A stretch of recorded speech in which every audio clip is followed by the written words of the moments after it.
Жеке мектептерде, мисалы В категориясы үчүн окуу мөөнөтү 2,5 ай, окуу акысы 20 миң сомдон төлөдүңөр, төлөп атасыңар. Айдоо сабактары деп 18 миң сом, бардыгы болуп 38 миң сом төлөп атасыңар. Б категориясы бул эми жеңил машина менен грузовой машинаны айдаш үчүн. Окуу мөөнөтү 3,5 ай, окуу акысы 30 миң, айдоо сабактарына 18 миң, анан бардыгы болуп 48 миң сом төлөп атасыңар. Анан жеке мектептерде под ключ деген дагы варианты бар экен да. Ну эми бул баарыбызга деле жашыруун эмес. Бардык этаптарды бүтүрүп, колуна айдоочулук күбөлүк берүү менен 65 миң сомдон 70 миң сомдон $1000 чейин алып, анан күбөлүк берген мектептер бар мына. Ушу 275 мектептин арасында. Ушуга чейин ошол күбөлүк сатылып келген фактыларды мына мисал менен келтирип айта кетейин да.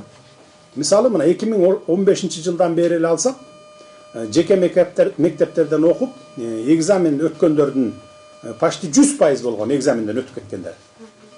2015 жыл, 19 жылга чейин да, почти 100%, 90-95% да, эми тагыраак айтсам.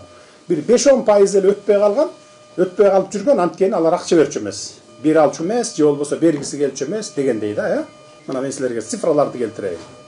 Ал эми 2021 жылы болсо, биз системаны колго алып, 5-6 жетекчи алмаштырдым деп атпайынбы, бирөө камалып да кетти, аны барыңар билесиң. Коррупция менен күрөшө баштаганыбыздан баштап, мына бул көрсөткүч дароо түшкөн да. Мисалы мына экзаменден өткөндөрдүн саны 28% жетип калган. А өтпөгөндөр 72% өткөн эмес мына, пайызы. Эгер 500 миң жаран теориялык экзаменге кирген болсо, азыркы бүгүнкүдөй, өткөн адамдар 139 миң гана адам өткөн, өтпөгөндөр 361 миң адам болгон. Эми бул 21 жылдары дагы мурдакы жылдарга караганда коррупция токтой элек болчу, жаңыдан күрөшө баштаган кез болчу, ошол үчүн 139 миң киши экзаменден өтүп кеткен. Арасында обязательно баягы албетте күбөлүктү сатып алгандар да болгон, өткөндөрдүн арасында албетте болгон, эми адам фактору аралашып, акча берип анан өтүшкөн. 2022 жылы мындан да ылдыйлаган 595 миң жаран теориялык экзаменге кирген. 595 миң, 600 миң мына, жарым миллиондон ашып атат.